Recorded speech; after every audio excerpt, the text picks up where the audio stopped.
Assalamualaikum warahmatullahi wabarakatuh. Perkenalkan, kami dari kelompok 6B, mata kuliah Bahasa Indonesia, kelas reguler malam A, Prodi Pendidikan Ekonomi.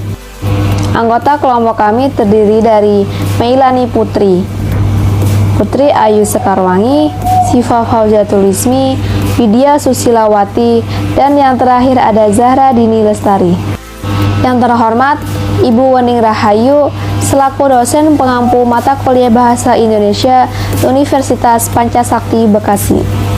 Kami dari kelompok 6B akan mempresentasikan presentasi dengan judul Fungsi dan Kedudukan Bahasa Indonesia.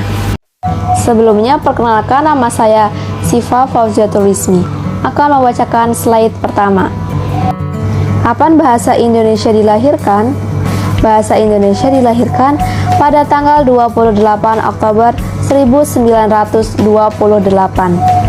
Pada tanggal itu terjadi Sumpah Pemuda, di mana anggota peserta kongres itu adalah pemuda-pemuda dari berbagai daerah.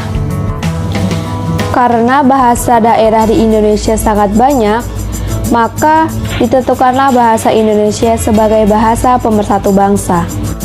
Maka isi dari Kongres Sumpah Pemuda yang ketiga adalah kami putra-putri Indonesia menjunjung bahasa persatuan bahasa Indonesia.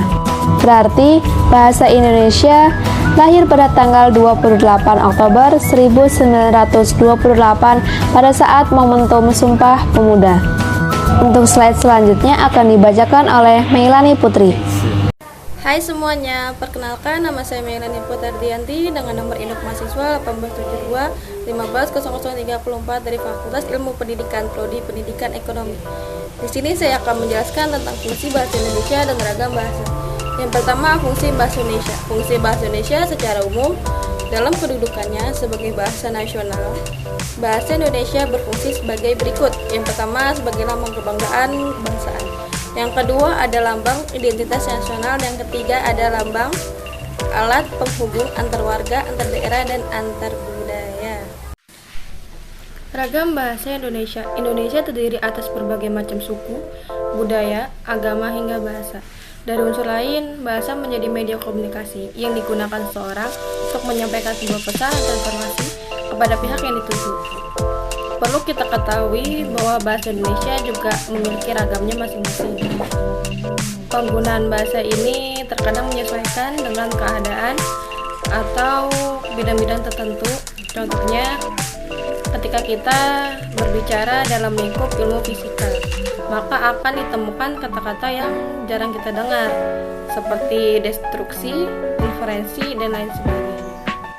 Baik, saya Putri Ayu Sekarwangi akan menjelaskan apa itu ragam bahasa ilmiah. Ragam ilmiah merupakan pemakaian bahasa yang mewadahi dan mencerminkan sifat keilmuan dari karya ilmiah. Wadah ragam ilmiah harus menjadi ungkapan yang tetap bagi kerumitan atau sofistifikasi pemikiran dalam karya ilmiah.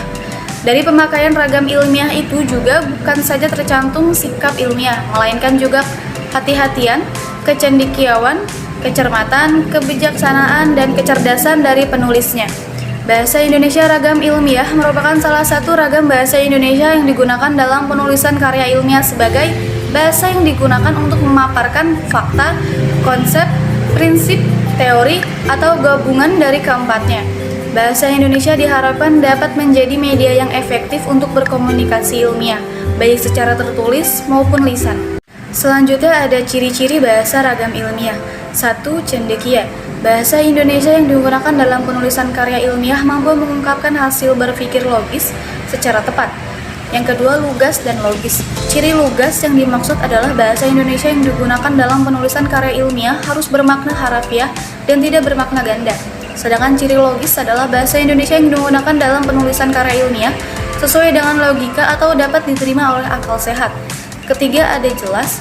Ciri jelas yang dimaksud adalah bahasa Indonesia yang digunakan dalam penulisan karya ilmiah jelas, struktur kalimat, dan maknanya. Keempat, ada padat dan ringkas.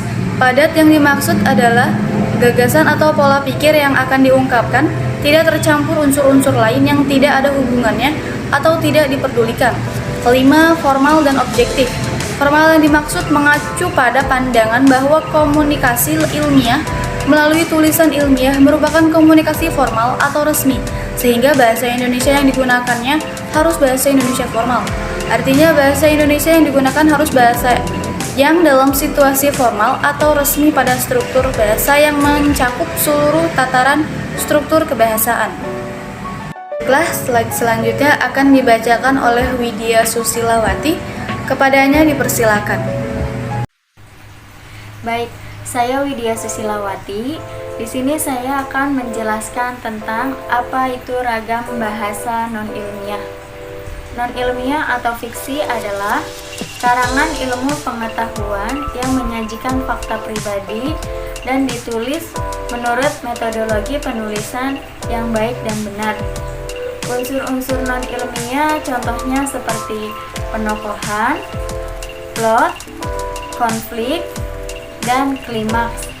Dan untuk bentuk-bentuk karangan non-ilmiah contohnya adalah dongeng, puisi, cerpen, dan naskah drama. Baik, selanjutnya ada ciri-ciri ragam bahasa non-ilmiah. Yang pertama yaitu emotif. Emotif merupakan kemewahan dan cinta lebih menonjol, tidak sistematis, lebih mencari keuntungan dan sedikit informasi. Yang kedua yaitu persuasif. Persuasif adalah merupakan penilaian fakta tanpa bukti, bujukan untuk meyakinkan pembaca, mempengaruhi cara berpikir pembaca, dan cukup informatif. Yang ketiga ada deskriptif. Deskriptif merupakan pendapat pribadi, sebagian imajinatif dan subjektif, dan jika ada kritik, ada kalanya tanpa dukungan bukti. Terima kasih, saya Zahra Dini Lestari.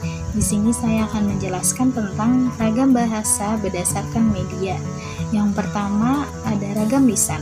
Ragam lisan merupakan bahasa yang dihasilkan melalui alat ucap dengan fonem sebagai unsur dasarnya. Dengan ciri-cirinya adalah yang pertama memerlukan orang kedua atau teman bicara. Yang kedua ada tergantung situasi, ruang, dan waktu. Yang ketiga, tidak harus memerhatikan unsur gramatikal, namun memerlukan intonasi serta bahasa tubuh. Dan yang keempat ada berlangsung secara cepat. Yang kelima, sering dapat berlangsung tanpa alat bantu. Dan yang terakhir ada kesalahan dapat langsung dikoreksi. Selanjutnya ada ragam tulisan. Ragam tulisan merupakan bahasa yang dihasilkan dengan menggunakan rangkaian huruf sebagai unsurnya. Ciri-cirinya adalah yang pertama, tidak memerlukan orang kedua atau teman bicara. Yang kedua, tidak tergantung kondisi, ruang, dan waktu. Dan yang ketiga, harus memperhatikan unsur gramatikal. Dan yang keempat, berlangsung secara lambat. Dan yang kelima, selalu memakai alat bantu. Dan yang keenam, kesalahan tidak dapat langsung dikoreksi. Dan yang terakhir ada hanya terbantu dengan tanda baca. Selanjutnya ada ragam bahasa berdasarkan standar. Terdapat penggolongan ragam bahasa berdasarkan standar atau kebakuan bahasa. Perbedaan antara ragam standar, non-standar, dan semi-standar dilakukan atas dasar yang pertama, topik yang dibahas. Yang kedua, hubungan antar pembicara. Yang ketiga, medium yang digunakan. Yang keempat, lingkungan atau situasi saat pembicaraan terjadi.